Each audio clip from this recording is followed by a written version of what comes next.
नमस्ते प्रिय विद्यार्थियों, हम पढ़ रहे हैं एनसीईआरटी की बुक्स कक्षा 8 की ज्योग्राफी, कक्षा 8 के लिए भूगोल की पाठ्यपुस्तक और उसका नाम है आपका संसाधन एवं विकास।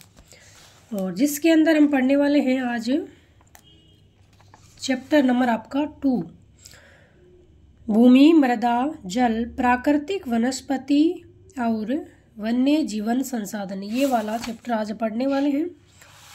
ये आपका चैप्टर है भूमि, मृदा, जल, प्राकृतिक वनस्पति और वन्य जीव संसाधन। इसके बारे हम जानेंगे, भूमि के बारे में, मृदा के बारे में, जल के बारे में, प्राकृतिक वनस्पति, वन्य जीवन और संसाधन के बारे में। ये चीज़ें किस प्रकार होती है, किस प्रकार बनती है और इन चीज़ों की किस प्रकार संरक्षण हमें करना चाहिए, किस प्रकार हमें इन चीज़ों का उपयोग करना चाहिए, इनके बारे में हम बहुत बेहतर तरीके से पढ़ेंगे। इससे पहले हम हमारा रोज का काम है वो कर लेते हैं, पीछे के पर्सन पढ़ लेते हैं ताकि जब चैप्टर पढ़े तो ये पर्सन हमारे दिमाग में चले कि इस प्रकार के पर्सन पीछे दे रखे थे।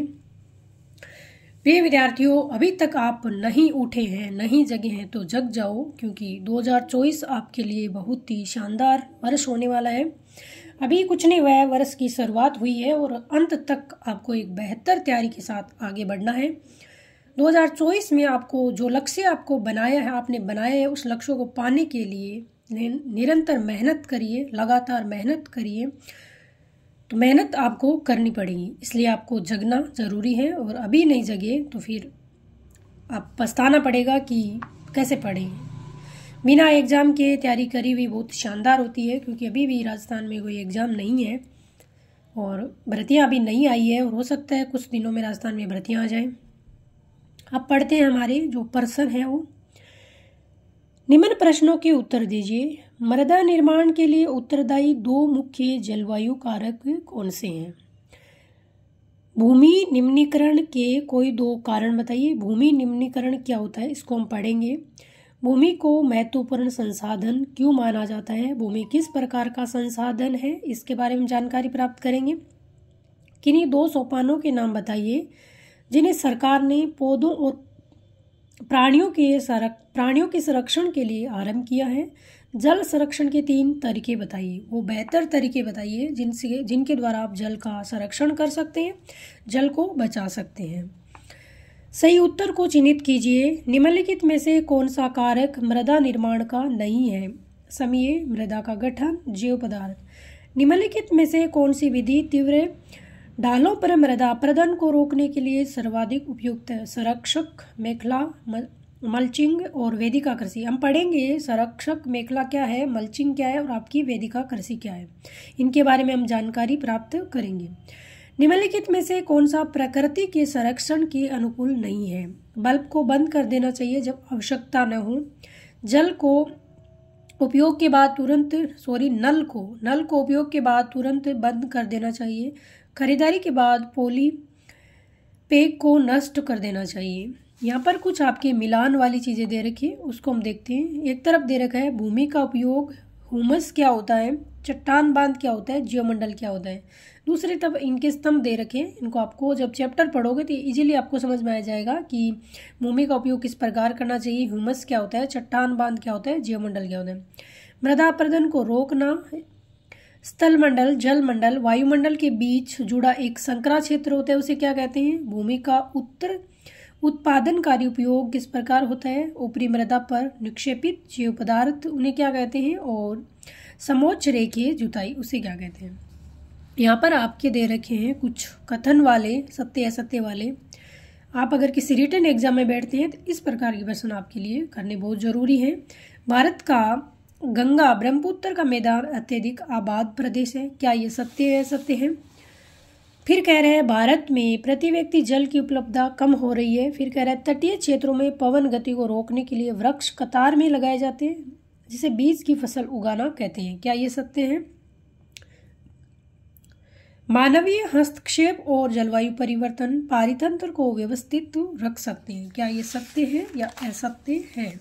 अब पढ़ेंगे हम हमारा चैप्टर के करेंगे शुरुआत। अब यहाँ से हम पढ़ेंगे। यहाँ पर प्रिय विद्यार्थियों, एक कहानी के रूप में आपको भूमि क्या है, मृदा क्या है, जल क्या है, प्राकृतिक वनस्पति और वन्य जीव संसाधन क्या है, इसको आपको एक कहानी के द्वारा चैप्टर से जोड़ा जाएगा। तो इस कहानी को हम इसलिए पढ़ते हैं कि हम चैप्टर से जुड़ जाएं। तंजानिया अफ्रीका के एक छोटे गांव में माम्बा पानी लाने के लिए प्रातः शीघ्र उठती है। मतलब तंजानिया एक अफ्रीका की सबसे ऊंची पर्वत, तंजानिया में स्थित अफ्रीका का सबसे ऊंची चोटी है वो आपकी है किलिमंजारो। ये भी ध्यान रखना है। तंजानिया अफ्रीका का एक देश है और वहाँ पर किलिमंजारो एक चोटी है जो कि अफ्रीका की सबसे ऊंची चोटी है जो तंजानिया देश में स्थित है। इस चीज़ को भी आपको ध्यान रखना है।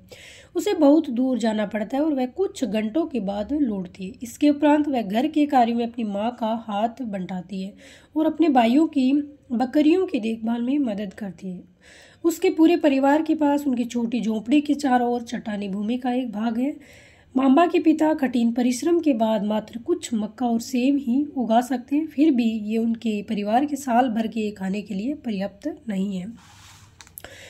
फिर एक अलग क्षेत्र में रहने वाले व्यक्ति के बारे में बात की गई है। पीटर न्यूजीलैंड के भेड़ पालन प्रदेश के मध्यवर्ती भाग में रहता है जहाँ उनका परिवार ऊन प्रक्रमण करने का कारखाना चलाता है। प्रतिदिन जब पीटर स्कूल से लौटता है वह अपने चाचा को अपनी भेड़ों की देखभाल करते देखता है। उनका पेड़ों का बाड़ा कुछ दूरी पर पहाड़ियों में लगे हुए एक विस्तृत घास के मैदान पर स्थित है। वहाँ नवीनतम प्रौद्योगिकी का उपयोग करते हुए एक वैज्ञानिक विधि से इनका प्रबंध किया जाता है। पीटर का परिवार जैविक कृषि द्वारा सब्जियां भी उगाता है। यहाँ पर बताया जा रहा है कि जो आपका माम्बा है और आपका पीटर आपका न्यूजीलैंड में रहता है और तंजानिया जो अफ्रीका में रहता है उनके बारे में बताया गया है। माम्बा और पीटर विश्व के दो विभिन्न स्थानों में रहते हैं और उनके जीवन व्यतीत करने में बहुत अंतर है। ये विभिन्नता भूमि की गुणवत्ता, मृदा, जल, प्राकृतिक वनस्पति, प्राणियों और प्रौद्योगिकी के उपयोग की विभिन्नता के कारण है। इन स्थानों का एक दूसरे से भिन्न होने का मुख्य कारण इस प्रकार के संसाधनों की उपलब्धता है। यहाँ पर बताया जा रहा है कि किस प्रकार दो अलग अलग क्षेत्रों में रहने वाले व्यक्तियों के बीच में किस प्रकार के अंतर है। भूमि के आधार पर, जल के आधार पर, प्राकृतिक वनस्पति, प्राणियों और प्रौद्योगिकी के उपयोग के आधार पर ये विभिन्नता हमारे विश्व में पाई जाती है। यहाँ पर एक आपका तथ्य दे रखा है, उसको देखते हैं। विश्व की 90% जनसंख्या भूमि क्षेत्र के 30% भाग पर रहती है। शेष 70% भूमि पर या तो विरल जनसंख्या या वह निर्जन है। तो कितने प्रतिशत भाग पर आपकी जनसंख्या रहती है? तो 30% भाग पर जनसंख्या रहती है। यह आपसे पूछा जा सकता है। अब हम पढ़ेंगे भूमि के बारे में। सभी महत्वपूर्ण प्राकृतिक संसाधनों में भूमि भी शामिल है। भूमि क्या है? एक प्राकृतिक संसाधन है। भूपृष्ठ के कुल क्षेत्रफल का लगभग 30% भाग भूमि है। तो आपसे पूछे कि भूपृष्ठ का कितना क्षेत्रफल आपका भूमि का प्रतिशत है? तो 30%। यही नहीं, इस थोड़े से प्रतिशत के भी सभी भाग आवास योग्य नहीं है, क्योंकि कहीं पर बर्फ है, कहीं पर आपके पहाड़ है। तो ये पूरी भूमि 30% भी आपकी रहने के लिए, आवास के लिए योग्य नहीं है। मुख्यतः भूमि और जलवायु के भिन्न भिन्न लक्षणों के कारण विश्व के विभिन्न भागों में जनसंख्या का वितरण असमान पाया जाता है। क्या कह रहे हैं?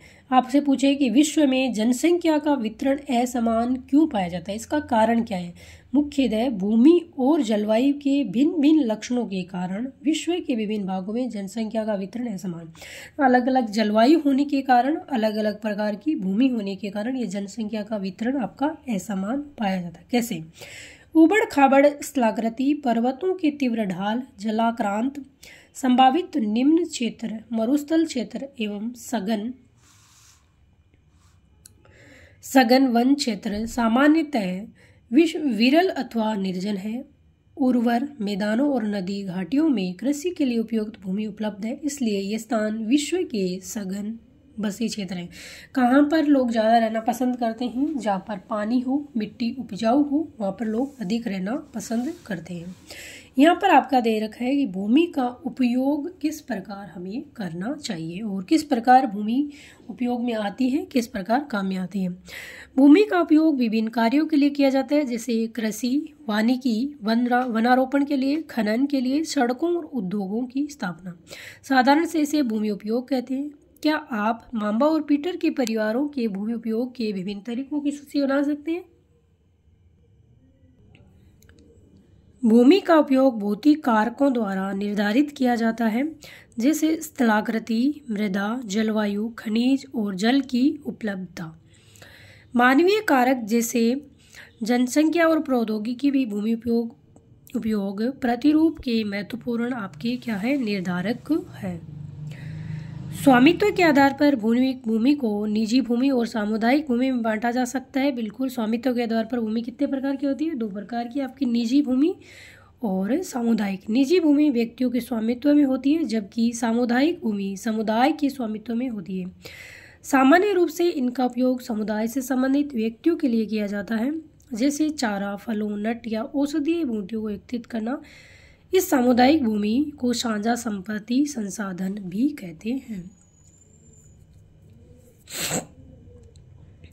जनसंख्या और उनकी मांग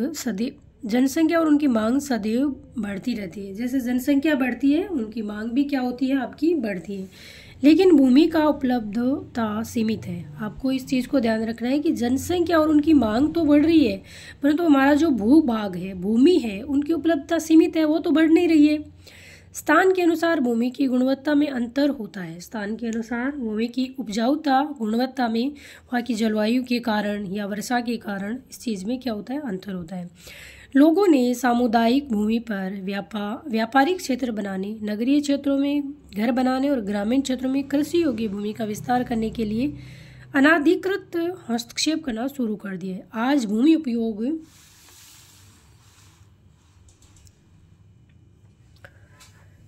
प्रतिरूप में व्यापक परिवर्तन हमारे समाज में सांस्कृतिक परिवर्तनों को दर्शाते हैं। वर्तमान में कृषि और निर्माण संबंधी गतिविधियों के प्रसार के कारण निम्नीकरण, भूस्खलन, मृदा अपरदन और मरुस्थलीकरण पर्यावरण के लिए खतरा है। ये क्या होता है? निम्नीकरण, भूस्खलन, मृदा अपरदन, मरुस्थलीकरण पर्यावरण के लिए प्रमुख खतरा। भूस्खलन ही वो चीज़ होती है आपकी कि लगातार बारिश होने के कारण भूमि का जो कटाव होके बाढ़ वगैरह आ जाती है, और एक पहाड़ का मतलब बारिश होने के कारण वो पहाड़ नीचे खिसक जाता है। इस प्रकार की चीज़ें होती है। मृदा अपरदन आपकी ये भी मिट्टी, पानी के द्वारा, हवा के द्वारा मिट्टी का जो कटाव होता है, मिट्टी एक जगह से दूसरी जगह चली जाती है। मरुस्थलीकरण पर्यावरण के लिए क्या है? खतरा है। यहाँ पर आप एक चित्र के द्वारा समझ सकते हो। देखो, पहले हमारा क्या होता, जीवन इस प्रकार का होता था।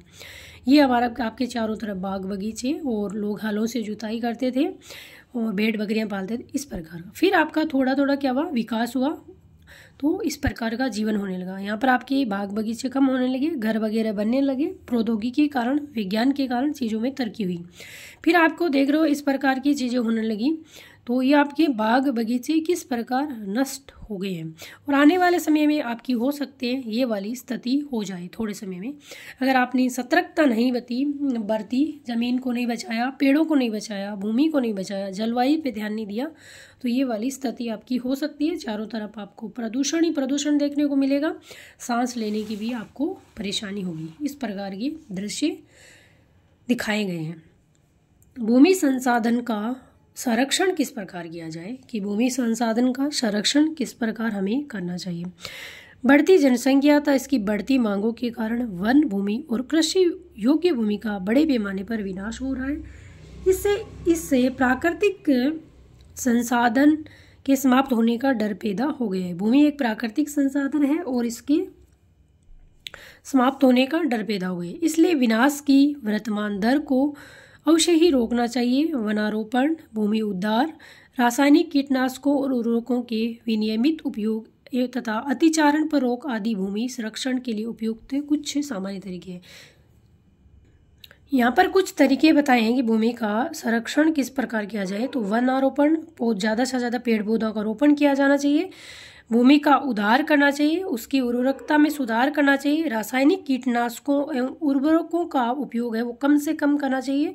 जैविक खाद का प्रयोग करना चाहिए। अतिचारण, इन चीज़ों को रोकना चाहिए। इस प्रकार हमारी भूमि को क्या करना चाहिए? संरक्षित करना चाहिए। मृदा, पृथ्वी की पृष्ठ पर दाने, मृदा किसे कहते हैं इसकी परिभाषा दे रखी है पहले। पृथ्वी की पृष्ठ पर दानेदार कणों की आवरण की पतली परत आपकी मृदा कहलाती है। ये भूमि से निकटता से जुड़ी हुई है। स्थल रूप मृदा के प्रकार को निर्धारित करते हैं। मृदा का निर्माण चट्टानों से प्राप्त खनिजों और जैव पदार्थों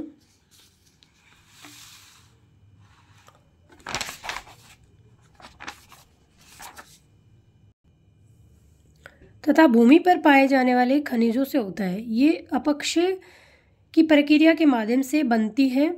खनिजों और जैव पदार्थों का सही मिश्रण मृदा को उपजाऊ बनाते हैं। यहाँ पर आपका एक चित्र दे रखा है मृदा परिच्छेदिका, किस प्रकार निर्माण होता है मृदा का, और मृदा परिच्छेदिका क्या होती है इसमें हम देख लेते हैं। सबसे ऊपर आपकी परत होती है, उसमें ह्यूमस और वनस्पति के साथ ऊपरी मृदा। ये ह्यूमस क्या चीज़ होती है प्रिय विद्यार्थियों? जो पेड़ पौधे होते हैं उनकी जो पत्तियां होती है, जो खाद बीज होती हैं, वो चीज़ें हमारी पृथ्वी पर परत पर दर परत बन के एक ह्यूमस का निर्माण करती हैं और हमारी मृदा को उपजाऊ बनाते हैं। उसे नीचे वाली आपकी परत आती है बालू गाद क्ले के साथ उप मृदा। तो ये आपसे पूछा जा सकता है ऊपरी परत को ह्यूमस वाली होती है, नीचे वाली किस प्रकार की होती है? उससे नीचे आपकी होती है अपक्षित चट्टानी पदार्थ और नीचे वाली परत होती है जनक चट्टानें होती है। ये आपकी मृदा परिच्छेदिका इस प्रकार बनती है। यहाँ पर आपका दे रखा है कि अपक्षय क्या चीज़ होता है। अपक्षय क्या होता है? तापमान परिवर्तन, तुषार क्रिया, पौधों प्राणियों और मनुष्य की क्रियाकलाप द्वारा अनावृत सेलों का टूटना और क्षय होना, ये क्या होता है? अपक्षय होता है। क्या आप जानते हैं केवल 1 सेंटीमीटर मृदा को बनने में सैकड़ों वर्ष लग जाते हैं। ये मृदा का निर्माण होता है तो 1 सेंटीमीटर पतली मृदा को बनने में आपका सैकड़ों वर्ष लग जाते हैं। यहाँ पर प्रिय विद्यार्थियों एक दे रखा है आपका, यहाँ पर आपका दे रखा है मृदा निर्माण को प्रभावित करने वाले कारक। एक ये आपकी मृदा दे रखी है और इसको निर्माण को कौन कौन से कारक हैं जो प्रभावित करते हैं। ये फ्लो चार्ट आप अगर किसी रिटन एग्जाम को यूपीएससी आरपीएससी आरएस एग्जाम को लिखते हैं तो ये फ्लो चार्ट आप वहाँ पर यूज कर सकते हैं। मृदा के निर्माण को प्रभावित करने वाले कारक होने जनक सेल, रंग, गठन, रासायनिक गुणधर्म, खनिज, मात्रा, पारगम्यता को निर्धारित करती है। ये चीज़ें मृदा निर्माण को प्रभावित करती है। फिर है ऊंचावच, तुंगता और ढाल मृदा के संचय को निर्धारित करते हैं। फिर आपका है वनस्पति जात, प्राणी जात और सूक्ष्म जीव ह्यूमस निर्माण की दर को क्या करते हैं? प्रभावित करते हैं। फिर आपका जलवायु, तापमान, वर्षा, अपक्षय और ह्यूमस का निर्माण की दर को प्रभावित करते हैं। ये भी आपकी मृदा निर्माण को चीज़ें प्रभावित करती है। फिर है समय, मृदा परिच्छेदिका की मोटाई को निश्चित करता है। बिल्कुल जो आपका समय होता है मृदा निर्माण की परिच्छेदिका को प्रभावित करता है। तो ये आपका फ्लो चार्ट है और आप किसी रिटन एग्जाम में इसको बहुत अच्छे से इसी प्रकार फ्लो बना के ये आपको एक आइडिया मिल सकता है कि किस प्रकार चीज़ों को करना चाहिए, तो ये आप कर सकते हैं। प्रिय विद्यार्थियों आगे है मृदा निर्माण के कारक, इनको हम पढ़ेंगे कल। ये चैप्टर बहुत लंबा है, इसमें 2-3 क्लास आपको लेनी पड़ेगी। इसमें आपको समझ वाला चैप्टर है कि मृदा, जलवायु क्या चीज़ें होती हैं, किस प्रकार ये काम करती हैं, किन इन चीज़ों को ये अगर इनका विनाश हो रहा है तो किस प्रकार इनका संरक्षण करना चाहिए। तो ये एक चैप्टर है। कल हम पढ़ेंगे मृदा निर्माण के कारक। प्रिय विद्यार्थियों पढ़ते रहिए, मस्त रहिए, स्वस्थ रहिए, अपना और अपने परिवार का ख्याल रखिए। जय हिंद, जय भारत।